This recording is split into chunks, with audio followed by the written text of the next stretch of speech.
Coming up on The Sporting Chef. You know, I'm not surprised that a lot of us hunter types grind a lot of our venison into burger. I'm going to make a couple of very tasty burgers today, but that's not all. Stacy Harris makes venison scallopini. Tiffany Haugen gets grounded. Tommy Gomes cooks yellowtail. Alan Clemons relieves your pain and suffering. Cee Dub deals with hot coals. And Buddy, well, Buddy's smoking something today. Stick around. You're watching The Sporting Chef. What do you get when you find the best fish and game chefs? Cookbook authors, award winners, fishmongers, outdoor experts, and put them on the fastest half hour on outdoor television.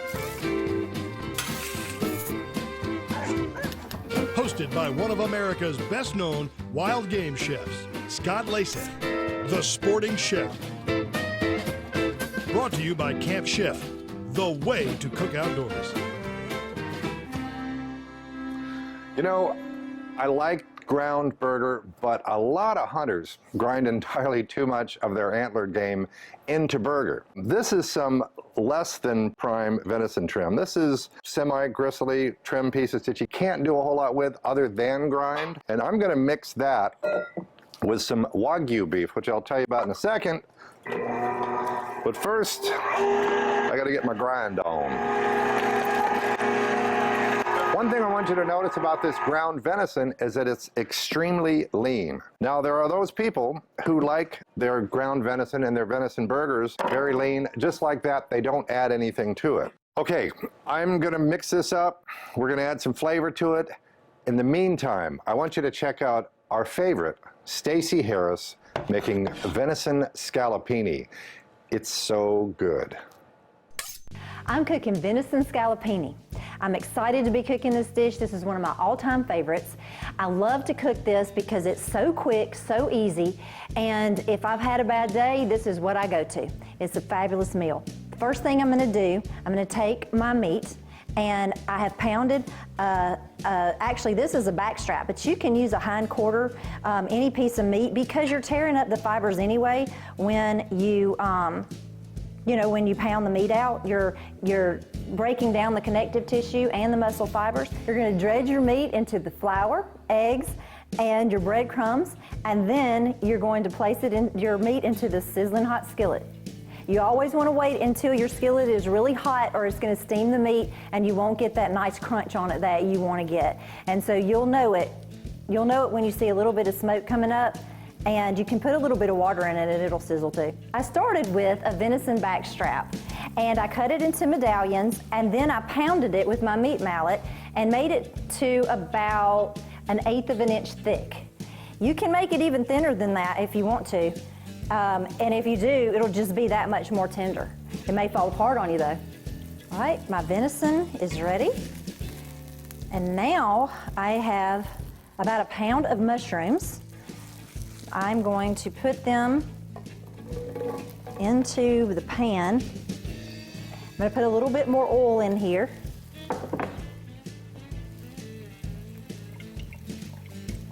And some marsala wine. You can use sherry as well for this dish. I'm gonna put about half of my butter. I have a couple of tablespoons of butter, and I'm gonna put a little bit in it now so that it can absorb into the mushrooms. And then we're gonna reduce this by about half and add the rest of the butter and my favorite of all time herbs, thyme.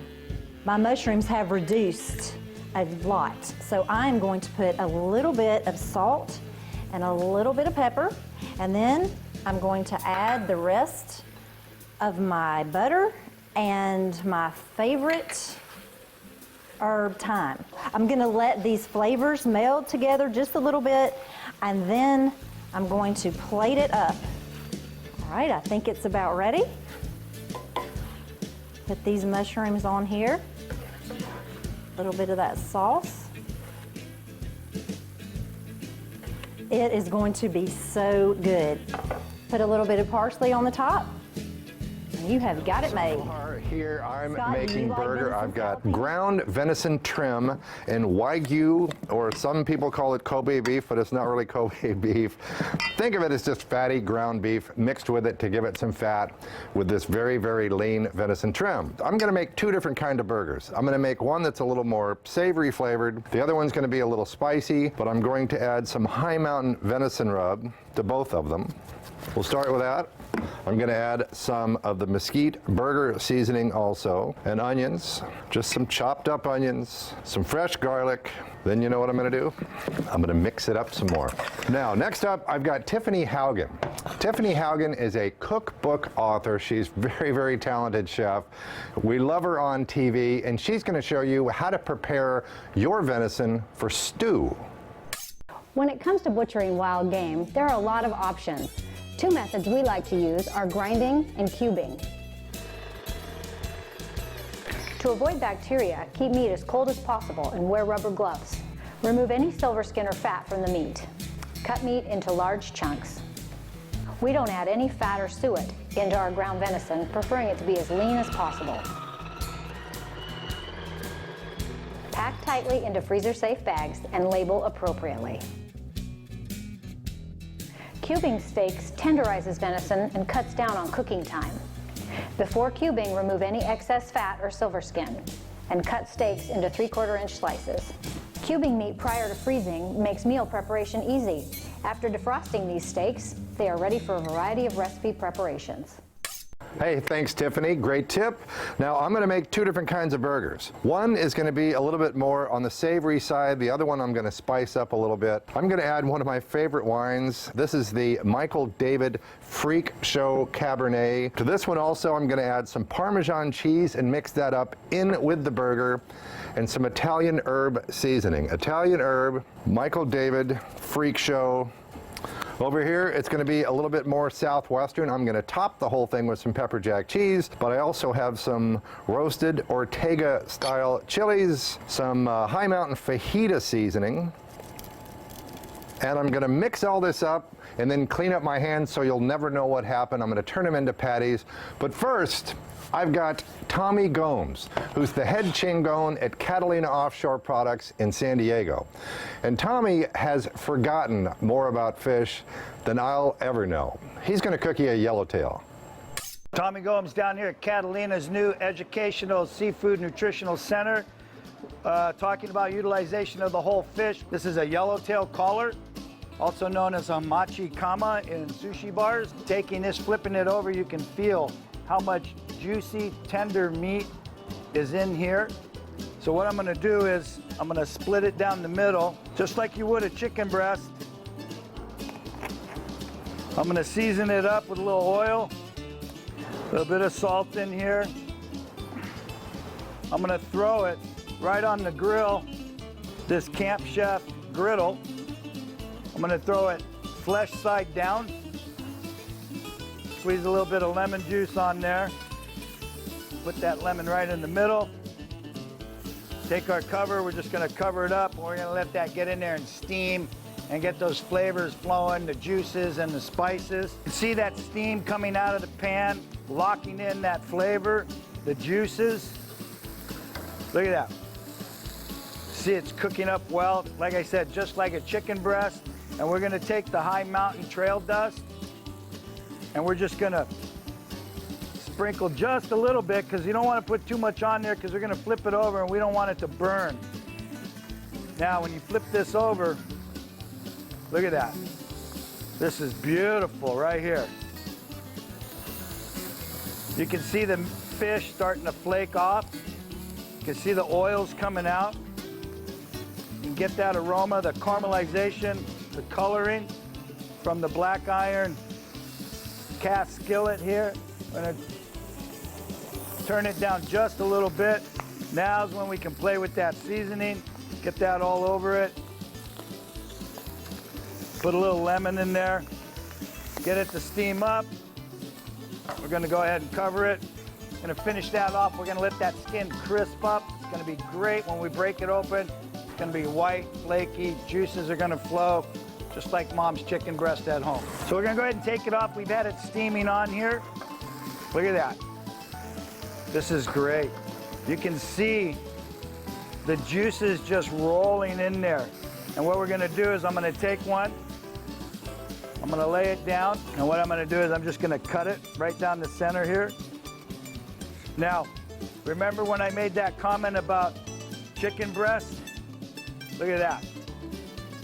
This is absolutely the cat's meow. You can hear the cat meowing now. This is great stuff. Enhanced with high mountain trail dust, brings out that flavoring and gets the juices flowing. This is absolutely beautiful. Barbecue, bake, broil, saute. Go ahead and put it on a flat grill from Camp Chef. We're gonna take and just peel this big hunk of fish out of there. Look at that. This is a beautiful, white, flaky, very hot and steamy piece of fish right now. Full of flavor. That's a great piece of fish. Absolutely wonderful. Next up, Alan Clemons eases your pain and suffering. Cee Dub and Buddy right here on The Sporting Chef.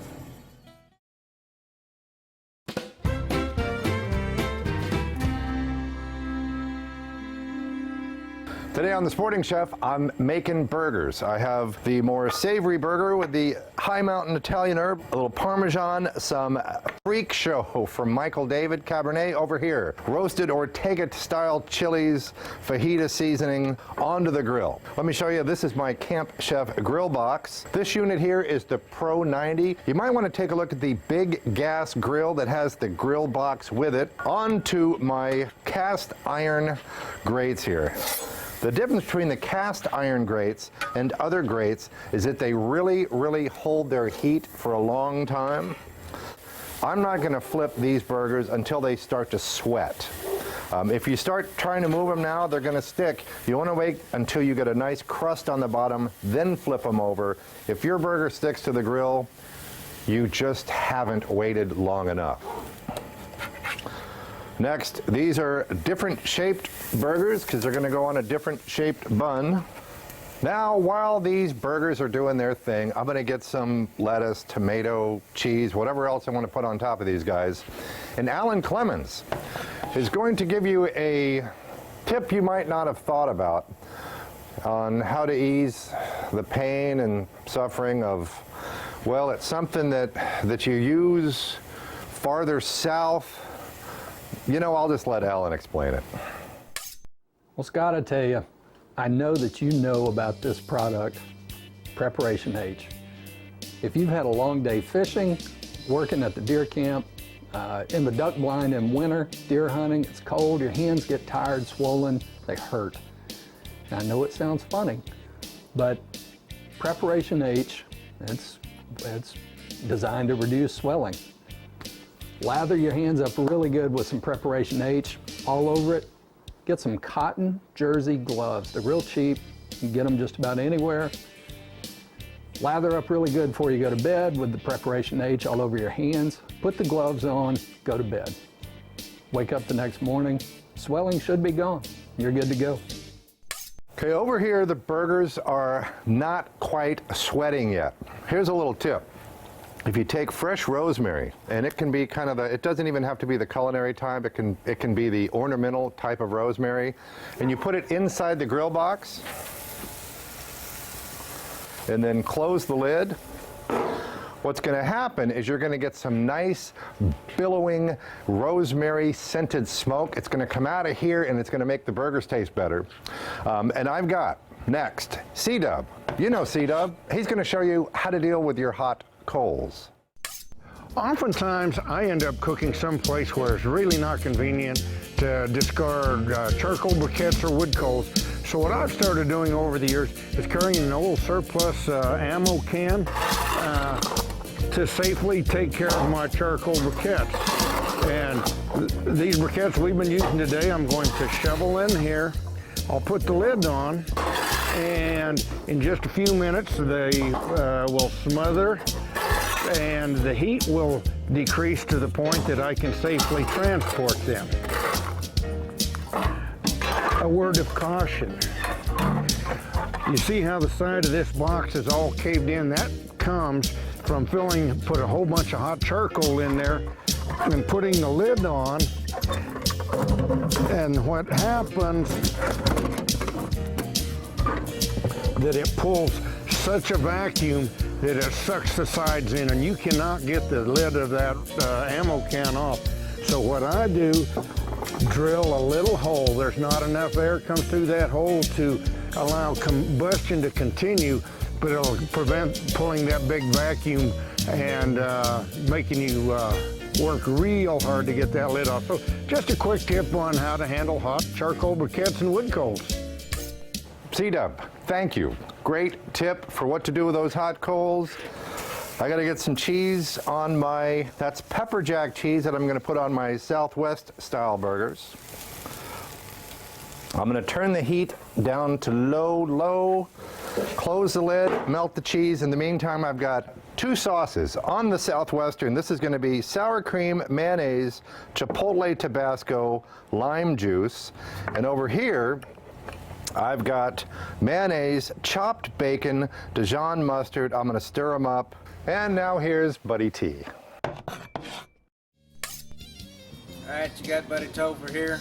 We've been to the lake, through the cast net a few times.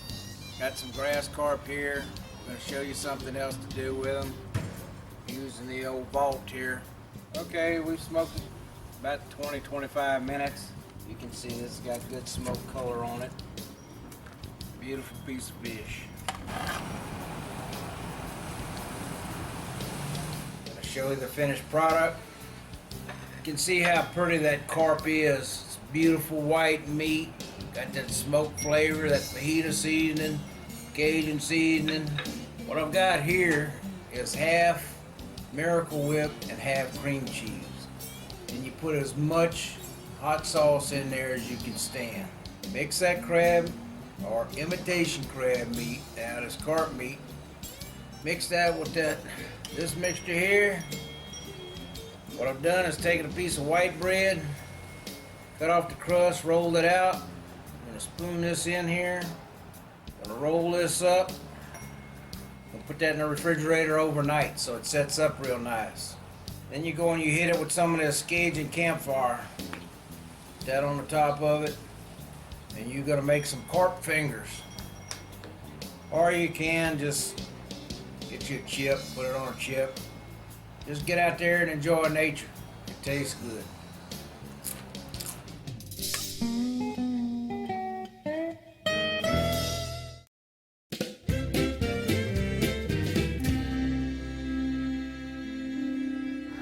Welcome back to The Sporting Chef. It's time for Venison Burger.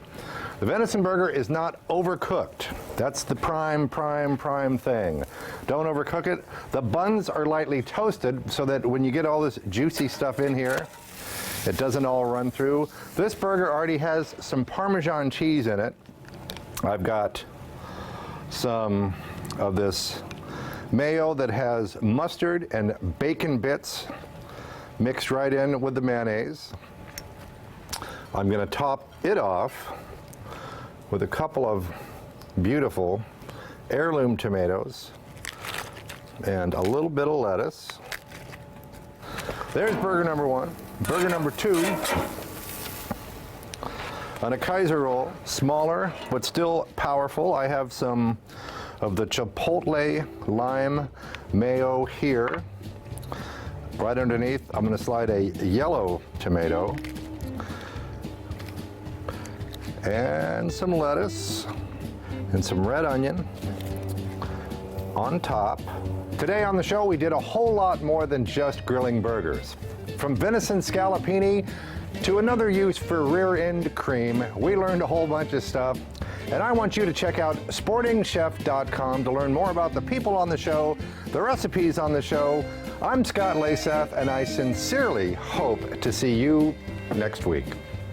And now, a glass of wine.